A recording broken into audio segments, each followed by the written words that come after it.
Shalom, brothers and sisters. Grace, mercy, and peace be unto you. From Yahuwah. He's our Father. And Yahusha. He is the Mashayah, the one that carries the burden of Yah. His voice, our high priest, soon coming king. Hear, O Yesharel, Yahuwah, who is our mighty one, he is one. There is no other mighty one, brothers and sisters, but Yahuwah. And Yahusha is his voice. This is Brother David coming to you again to ask another question. What is the criteria to enter the kingdom of heaven? Now this is shrouded in mystery and lies, yet it's in the book. Recently, I had to officiate over my firstborn son's funeral. No parent should have to do that, right? The people tried to comfort me. They said, "Don't cry. He's in heaven right now, looking down on us. He's in a better place." That is a lie from the bottomless pit. It does not exist in any manuscript. It is something that the church created to comfort those who were mourning. They used a lie to comfort you. We're going to throw that lie away. When a person dies, he goes to a place called Sheol in the Bible. In the original text, before 585 years before the Mashayah came upon this earth, the word is Sha-la, the grave, or the waiting place. What is he waiting for? Judgment. At the resurrection, he will be judged. Now the Bible, or this book, in its original form, never told you that you were going to float up in the sky and go into the heavens where Yahuwah is. The book speaks of an inheritance for a certain group of people, the children of Yesharel, only that they would inherit the kingdom of heaven. The kingdom of heaven is on this earth. In order for you to inherit the kingdom of heaven, there is criteria that must be followed. Let's take a look at that. Revelation chapter 22, verses 13 to 14. Verse 13. Yahuwah is speaking. I am Alpha and Omega. Those are Greek words. Yeah. It is a Greek alphabet. Alpha, first letter. Omega, the last letter. If you take it to Hebrew, it would be A and Ta.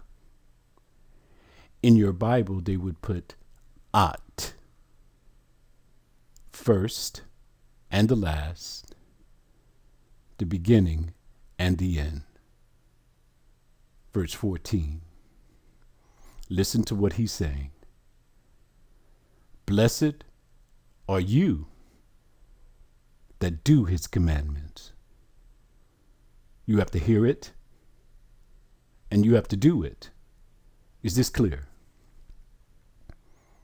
Is there any contradiction here? No. What is the outcome when you do his commandments? That you may have the right to the tree of life and may enter in through the gates of the city. What is the criteria to eat of the fruit of the tree of life and enter in through the gates of the city? Blessed are they, you, that do his commandments. You have to do it. You cannot deny it and think you're going to enter in through the gates of the city.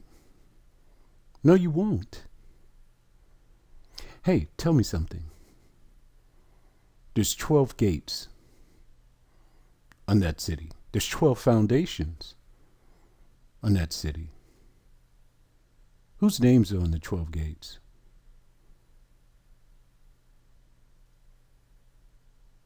The 12 tribes of the children of Sheol. Whose names are on that foundation? The 12 apostles of the Lamb. Who is the city made for? For the children of Sheol. If you want to make it in, you have to follow kingdom rules. In my house, if you want to stay here, let's say you came to visit for a week, the first thing you know is when the Shabbat will begin. And on that day, everything stops.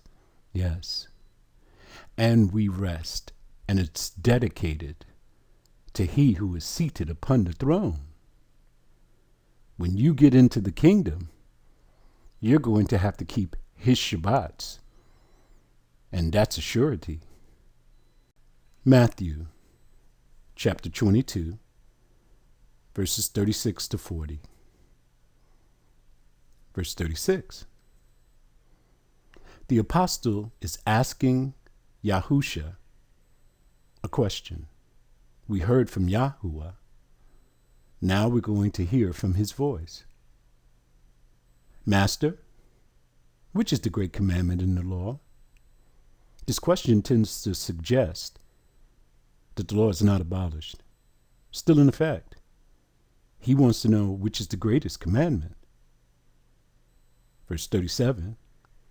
Look, in this book they put a fictitious character here. Yahusha said, I've come in my Father's name, and you receive me not. There's going to be a guy who's going to come in his own name. Him, you're going to receive. How did that happen? Well, the Greeks came into the land. They killed the last of the Zadok priesthood. They stripped the gold off the walls. They took all the goodly things. They took the Torah scrolls and all of the prophets. They sacrificed pigs on the altar of Yahuwah unto Zeus. And they took the book and translated it, and they gave you a name, Iyesu. Then the Romans came in. They conquered the Greeks, got the book from them. They translated it, and they gave you a name. Hey, Sue. Came down through the centuries. Now it's the English, the Anglo-Saxons turn. They took the book. They moved away from Rome, created their own religion. They had a religion called Protestant. They were protesting against the Roman Catholic Church, and they split from them. And in the 1611 King James Bible, they gave you Iesus, which is Iesu. And then they created a letter, the letter J. And now they've given you Jesus. You see how it's changed through the centuries? Lost in translation, lost in transliteration. What does Jesus mean? Nothing. What does Yahusha mean? Yahuwah is salvation. So let's use the proper name. Verse 37. Yahusha said unto him, You shall love Yahuwah your mighty one with all your heart, with all your soul, and with all your mind. That's every part of you. Verse 38. This is the first and great commandment.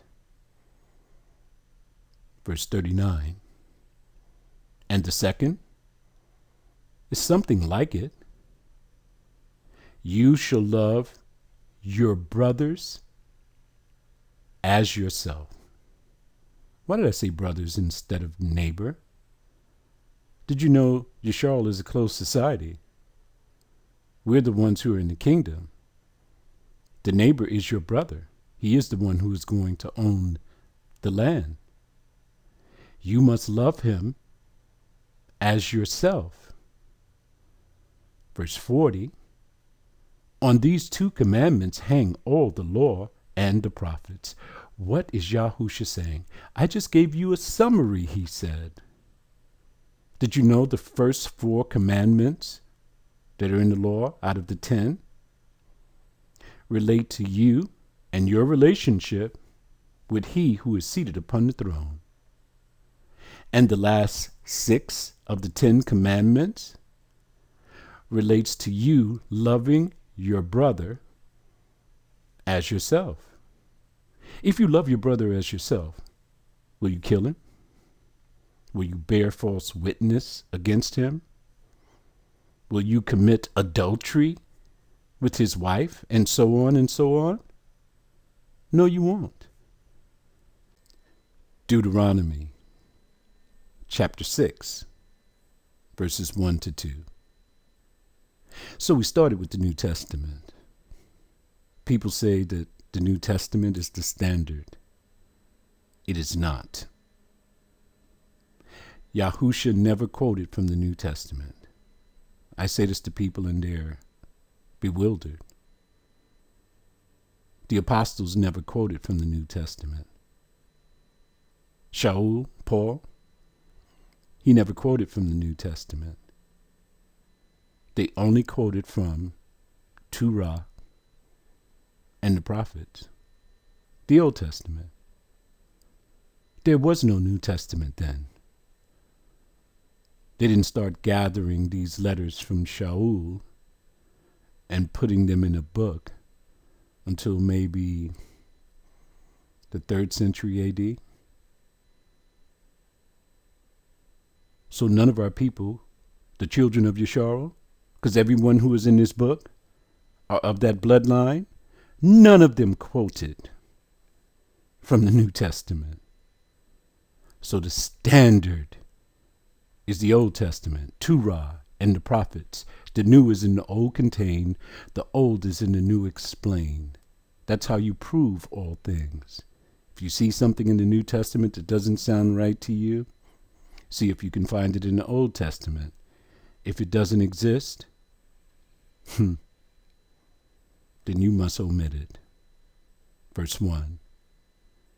Now these are the commandments, the statutes, and the judgments, which Yahuwah, your mighty one, commanded to teach you, that you might do them in the land whither you go to possess it. Where were the children of Sheol at this point? They were in the wilderness. 40 years, wandering, learning, practicing how to keep these commandments. Where are you? In the land of your captivity. 40 times 10, 400 years. What are we doing now? We're learning these commandments. We're putting them into practice. Yes. We're gaining knowledge, wisdom, and understanding. Because the Mashayah is coming to get us. We're preparing in advance the same way as our ancestors did in the wilderness. Verse 2. That you might fear Yahuwah, our mighty one. There is no fear today of Yahuwah. Let me tell you what this fear is like.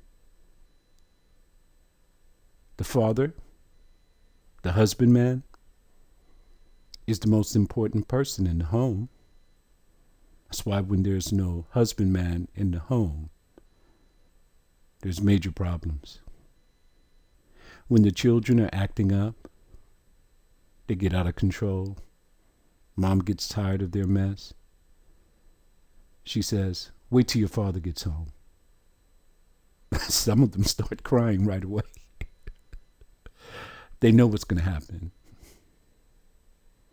Others plead for their life. Please don't tell Baba. Please don't let him know I'll do anything you say. That is the same fear that you must have for Yahuwah, who is our mighty one, to keep all his statutes and his commandments, which I command you and your son and your son's sons all the days of your life, and that your days may be prolonged. Note, who is he speaking to here? The husbandman. Why is he not speaking to the ladies or anyone else? Because the husbandman is the general head. In his loins are countless generations.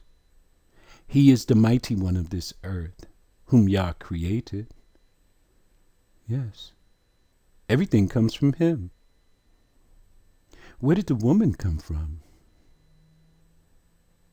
The same place that the children come from.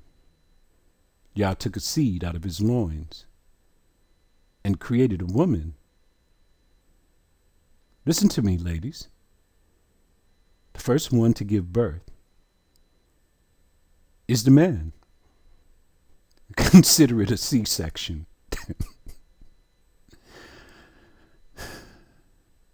And the woman was created to serve the man, just like the man was created to serve Yahuwah. Why does everyone forget us? Yahuwah is forgotten.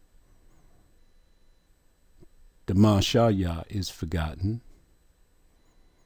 And Yah's mighty men who he created to rule this earth is forgotten, even amongst our own people. Verse 3, hear therefore, listen, O Yesharo, there's your target group. Aren't these the people who made their neck stiff? And observe to do it. Do what? Keep the law, statutes, judgments, and commandments. Remember, they're preparing to go into the kingdom. The Father is telling them that you have to observe kingdom rules. There's criteria to enter in, and he's given it to you here. Where at? In Torah. Every single thing you need to know is right here. That it may be well with you, and that you may increase mightily, as Yahuwah of your fathers have promised you, in the land that floweth with milk and honey. The land that flows with milk and honey is not America. Our people want to make America their promised land. It is not. Verse 4. Hear, O Yesharo, Yahuwah our mighty one, is one Lord. Do you think that they use that word Lord? Well, they tell you no. Look at the number, H410. In the transliteration, they'll give you L. But in the phonetic pronunciation, they'll give you all.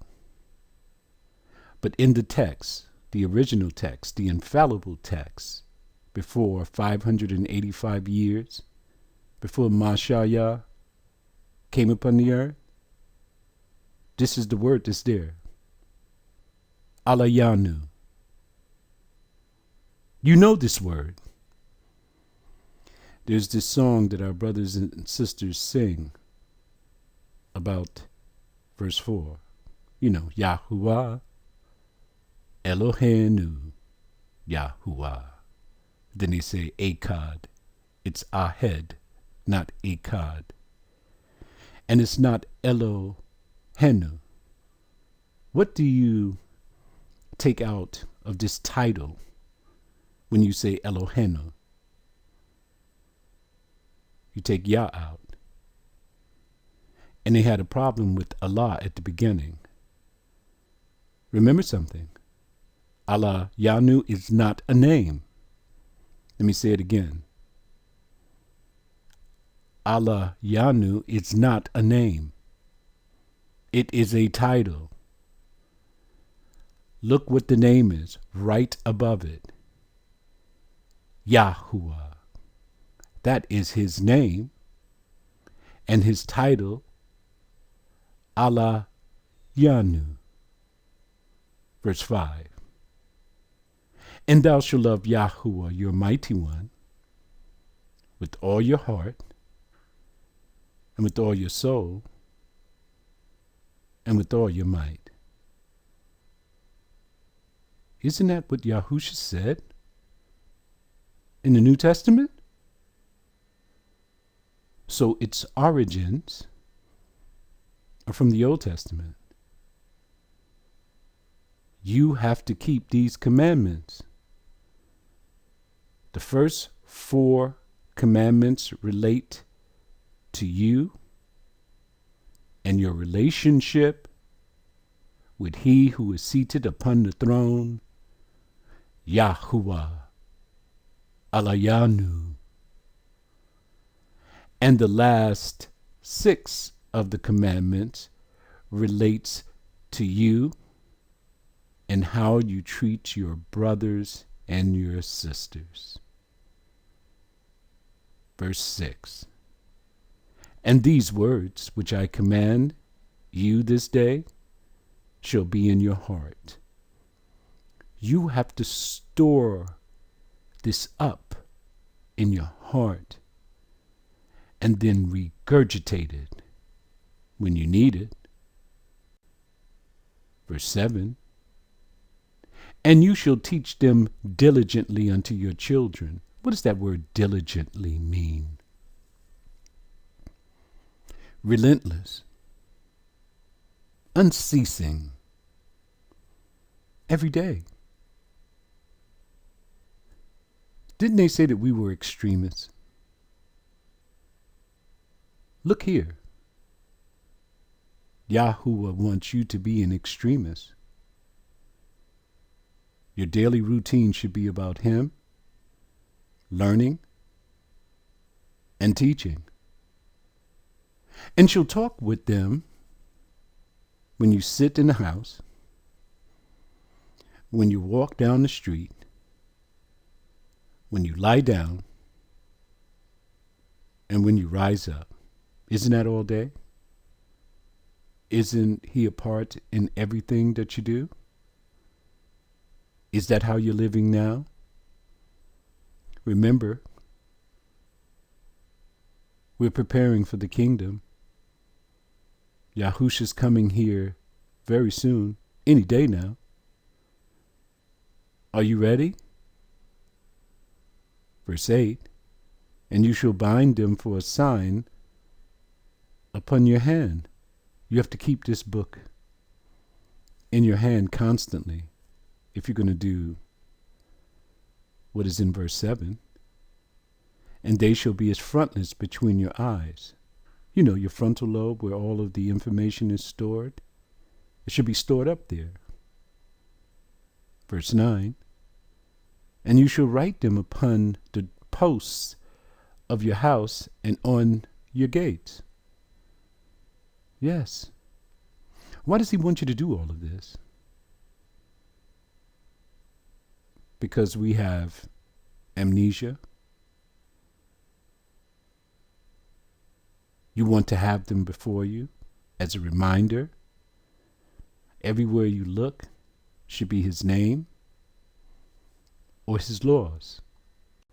Verse 10, and it shall be, when Yahuwah, your mighty one, shall have brought you into the land which he sware, and if he swore it, he will complete it, because he is the mighty one that cannot lie. He swore this thing unto our fathers, to Abraham, to Yitzhak, and to Jacob, to give you great and goodly cities which you did not build.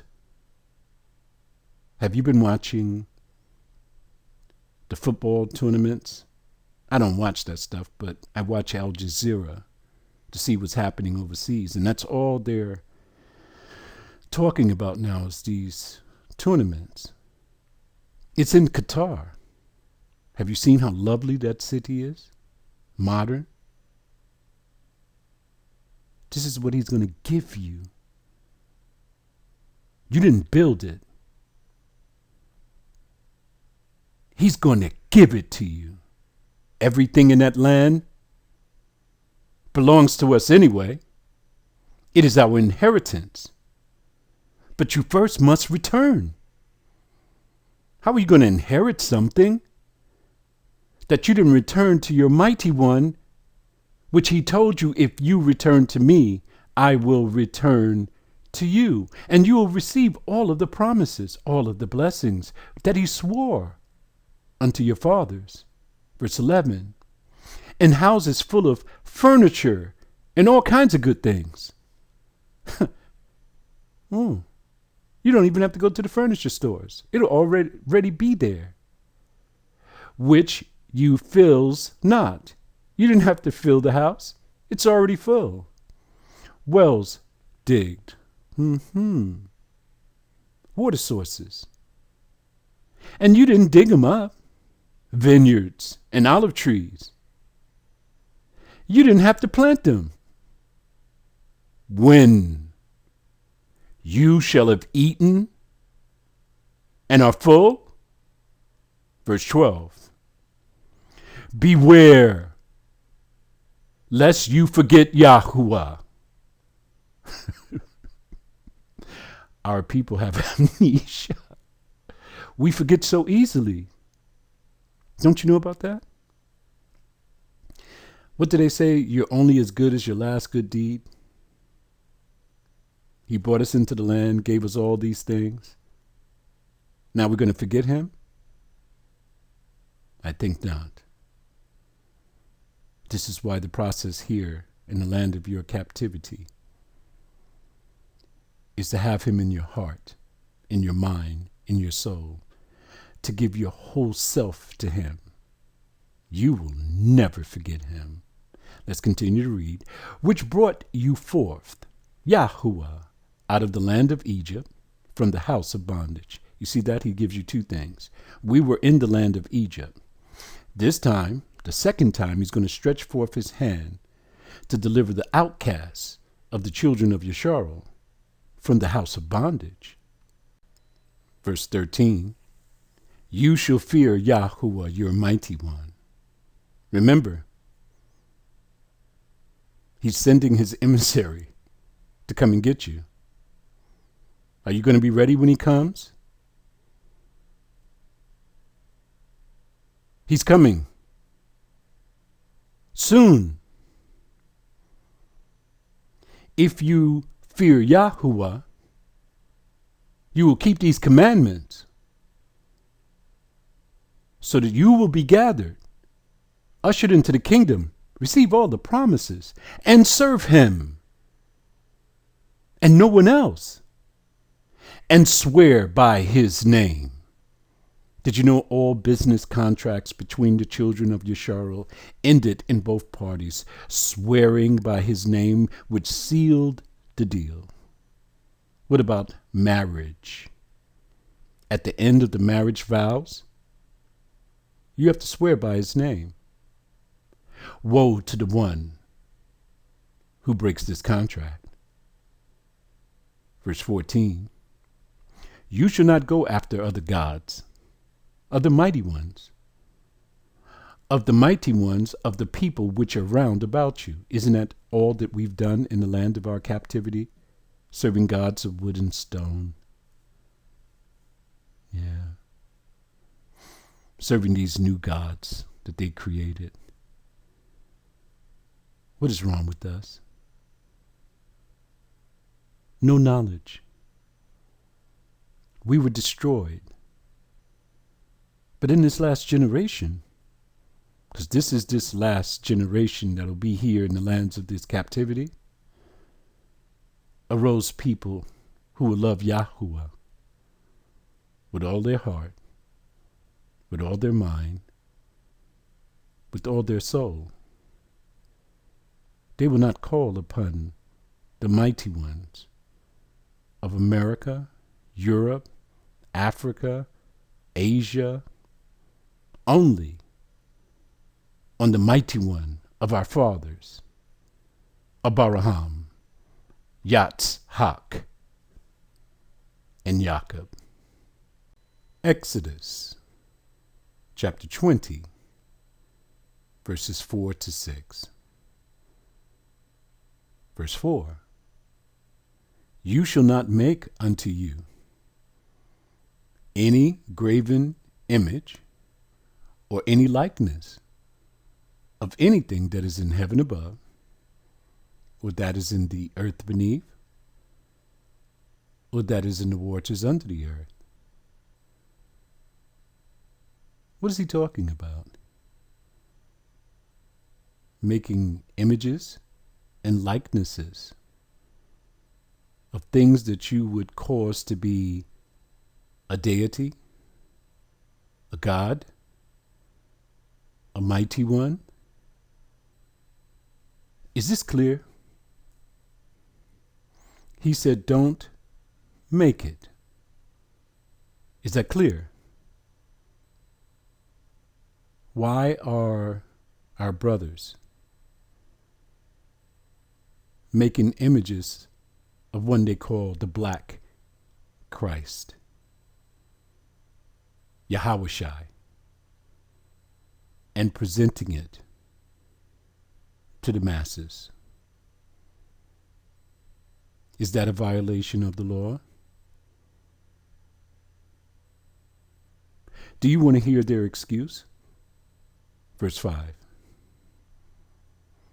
You shall not bow down yourself to them, nor serve them. They say that we're not bowing down to this likeness. Okay, return to verse 4.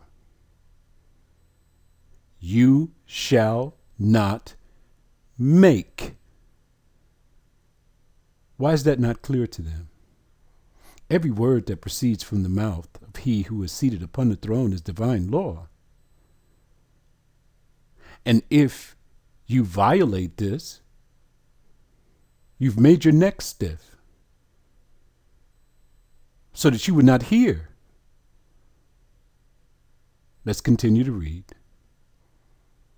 For I, Yahuwah, the mighty one, am a jealous God. He didn't say anything about God. Look at the number.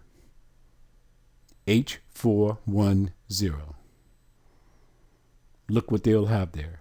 L in their translation. But look what they'll have in their phonetic pronunciation. O. But look what you find in the original text the one before 585 years before the Mashiach came. It's Allah Yak. Isn't that amazing? This is another title that he holds. Allah Yak. Why did not the translator put this in? Because you see Allah at the beginning. They didn't want to promote the name of the mighty one of the Muslims. But Allah is not a name in our Bible. It's a title whose name appears above it. Yahuwah. That is his name. Allah Yak. Allah Yanu. Titles. Visiting the iniquity of the fathers upon the children unto the third and the fourth generation of them that hate me. A person who makes an graven image or a likeness, they hate him.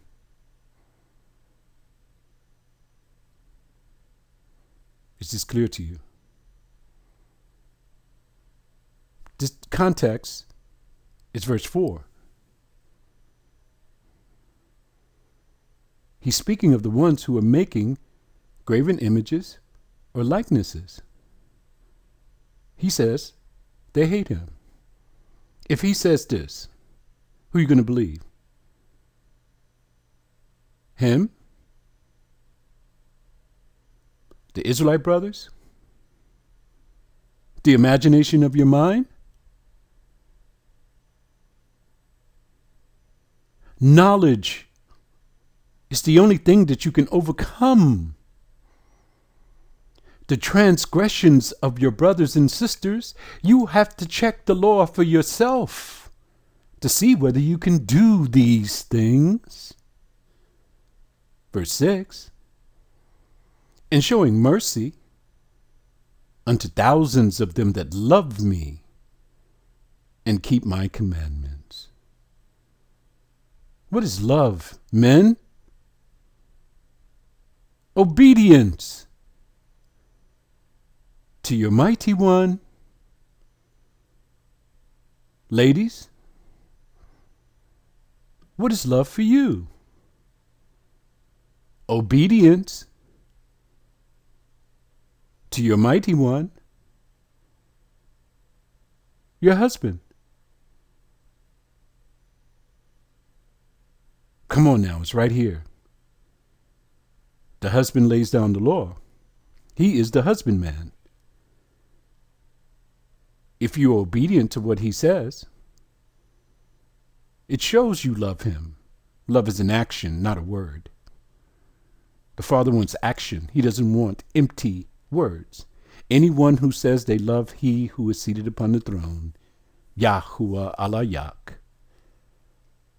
they will keep his commandments. Look at the problem here. How many will do it? He tells you right here. Thousands. 2.2 billion Christians.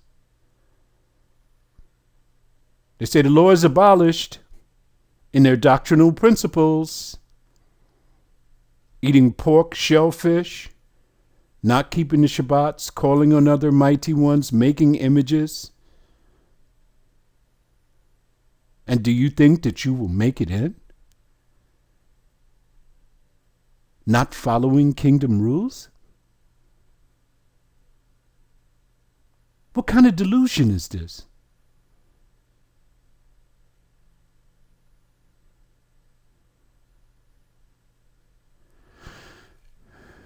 Brothers and sisters, you are to prove all things. And this book is the proving ground. Let me tell you about this book and the law. The law reveals sin. The law reveals wickedness.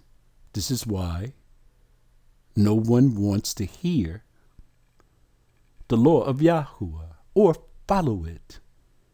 But for all of you who follow and keep Yah's laws or are striving to do so, all you have to do is look in the law and you can clearly see those who are violating it. If you make a likeness, you violated it. They're calling this likeness the Black Christ. They violated another law. They're serving another mighty one. The mighty one of our enemies, of our captors, of the Gentiles. Don't you see? Do you have eyes to see, ears to hear? Is your thought process correct? Is the book in its original text the final authority for your thinking? If it's not, why are you here? Why do you believe that you're going to float up into heaven when you die? They said it came from the book, but it doesn't. They've made up all types of lies. And you can easily strike them down if you search it out. Make sure that it's true. You will not enter into the kingdom of heaven if you are not going to keep kingdom rules. And when we come to the wilderness, there shall be a time of judgment. You will all have to pass before the judgment seat. On the judgment seat, Yahusha will be there, and the children of Yisrael. I think they call them the saints, the Kedusha Yam. Those who have passed the test will be there to render judgment upon their brothers and sisters. And the Alayam, the watchers, the angels.